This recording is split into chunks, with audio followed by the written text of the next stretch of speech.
This is part 72 of A Cry for Help. It's the next day. I left off, there's so many more murder incidents that we have to report. I left off last video about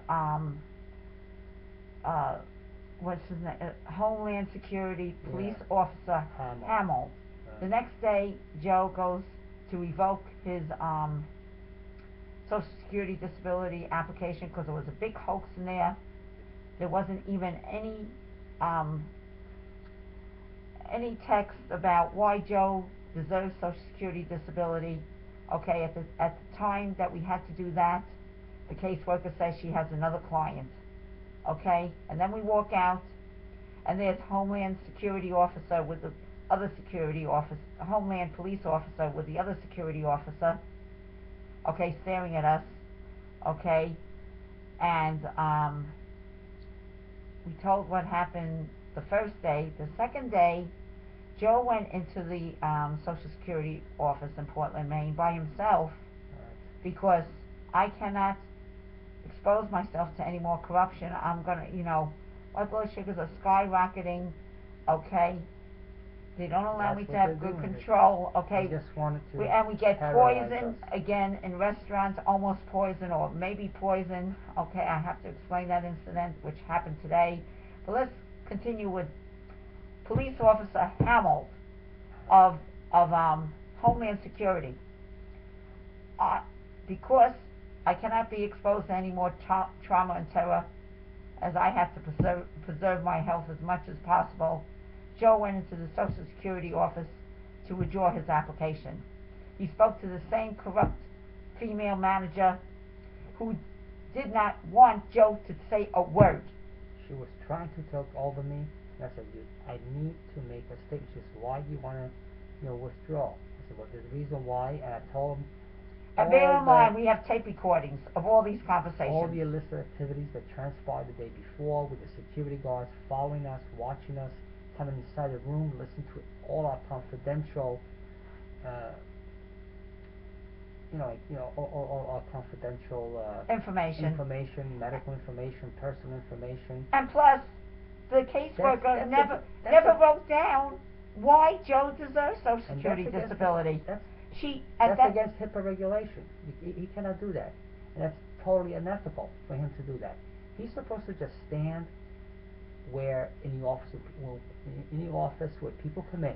That's his job, and to see that in case there's a problem with the people there. Okay, not to go and follow every person to a room and sit there, because everybody else went in there and he didn't follow anybody else. Joe, the citizens of the world understand that. Except when I went in there, okay, yes, to follow us. Yes, when we go in, it's like being in prison.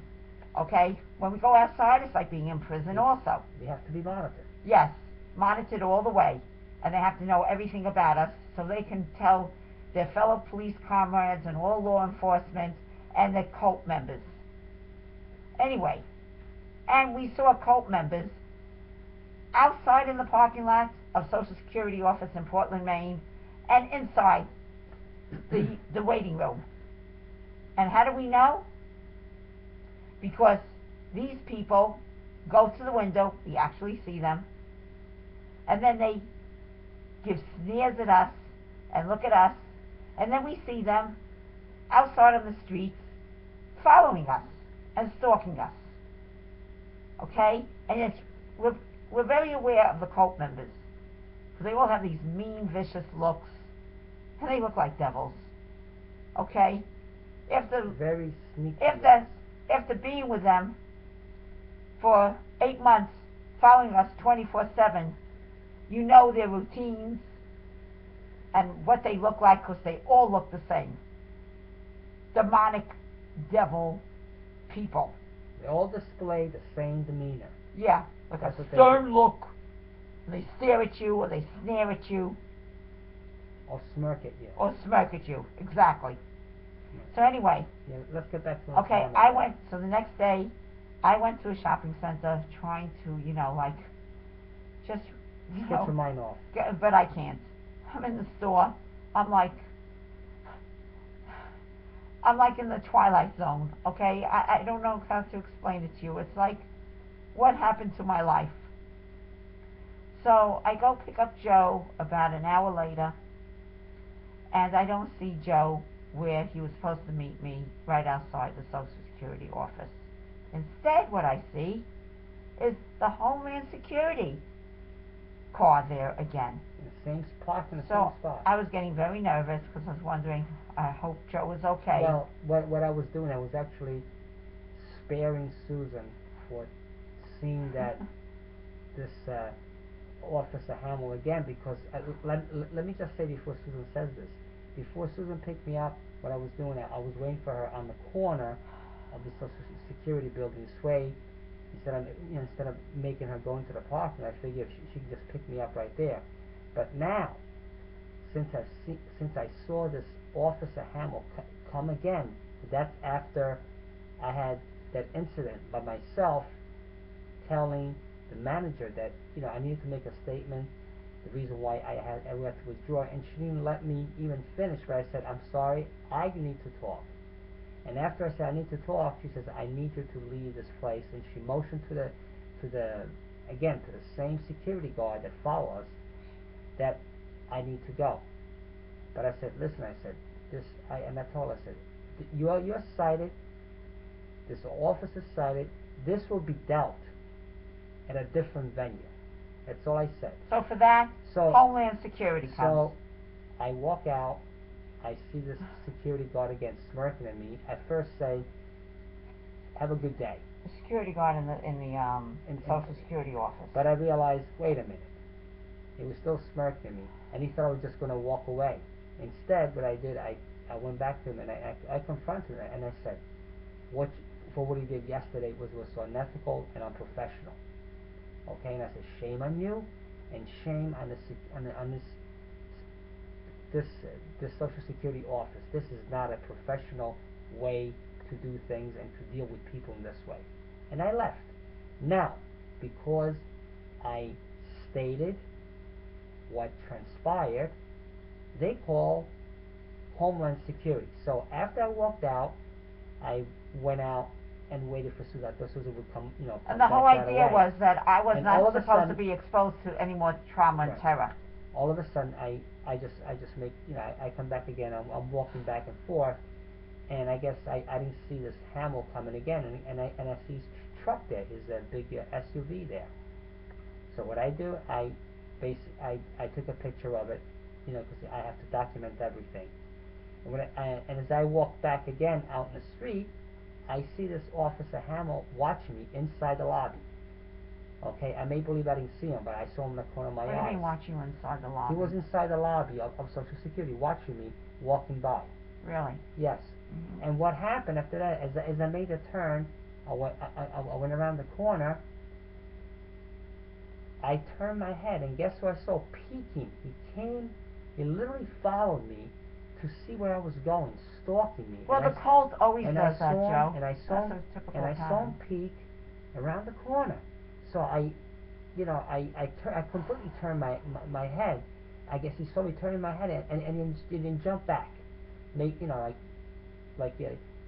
shouldn't see him. Yeah, like I shouldn't see him, but I did see him. Right. Okay. That's how they stalk and monitor us all the time. By that time, about 15 minutes later, 20 minutes later, Susan comes back, and I see Susan coming. I'm trying to wave at her, just to scare her from seeing this guy again. But I guess Susan just didn't see me. Right. So she went into the parking lot. And now you continue. Yes, I went into the parking lot, and then I saw the Homeland Security in front of the Social Security office, and I was scared that something happened to Joe. So what I did was, I parked my car like about a quarter of a block away from that Homeland Security vehicle. Right. Out walks that Hamel again, Police Officer Hamel, right. from his Homeland Security vehicle. Exactly. And he's walking towards me, and my heart is thumping. And I thought something happened to Joe. And I'm thinking, where is Joe? So he walks over to me, and he says, what are you doing here? I said, I'm here to pick up my husband from the Social Security office. So he says, well, your husband was very disorderly, and you need to pull your car over. This is the usual pattern. Yes. Disorderly. And I was for scared. exposing the illicit activity. Yes. Now That's called disorderly. Yes.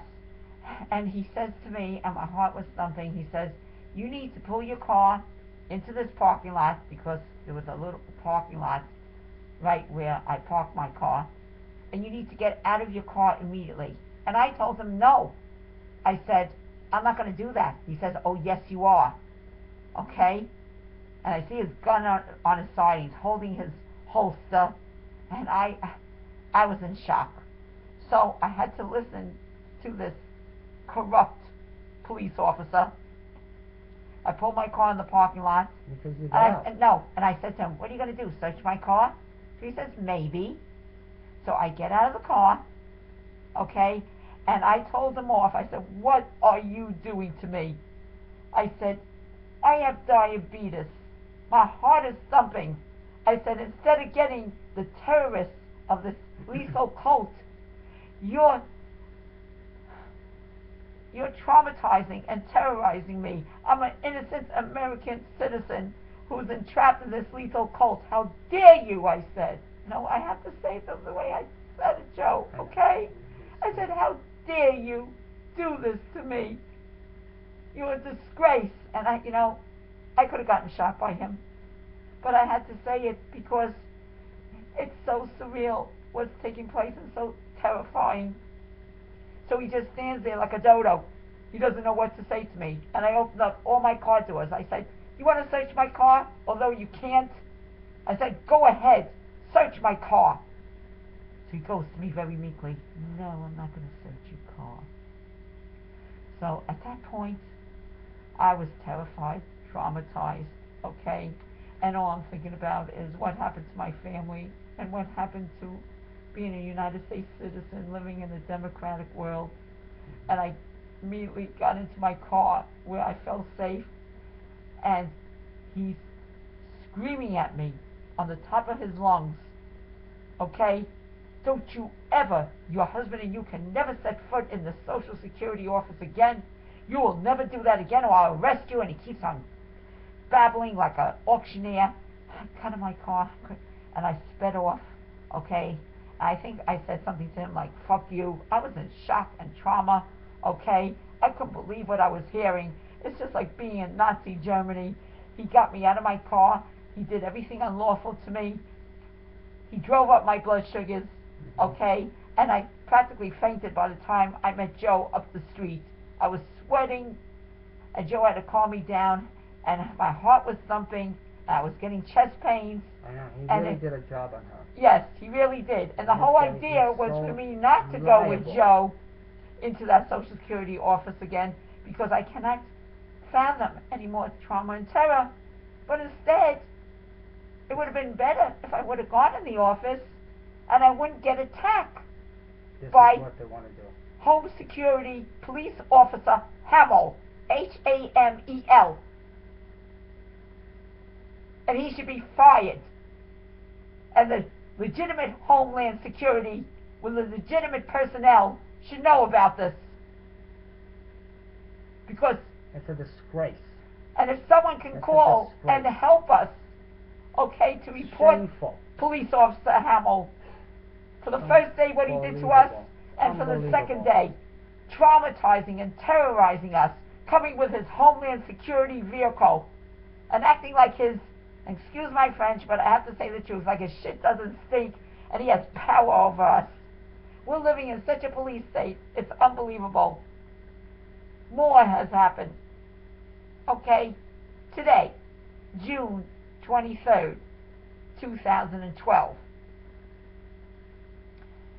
Okay, because, Joe and I want to sometimes eat out just to, to get our minds off of what we're going through, because we eat in these motel rooms, and I never had a life like this, okay?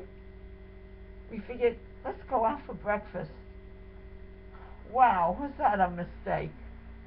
Yeah. We went a little past the motel that we're staying in, Wells, Maine, and we're eating breakfast at this place. Not a motel. Little small little restaurant. It's called a diner. diner. Yeah, but it's like, you know. And to make a horrific story short, we have to come back to tell you because the video is ending. We're going to make one more video before we go to sleep. It's like 2 o'clock in the morning. We're staying at another motel, and we're searching to get our lives back. Okay. Please help us. Please help us. Thank you. Thank you again.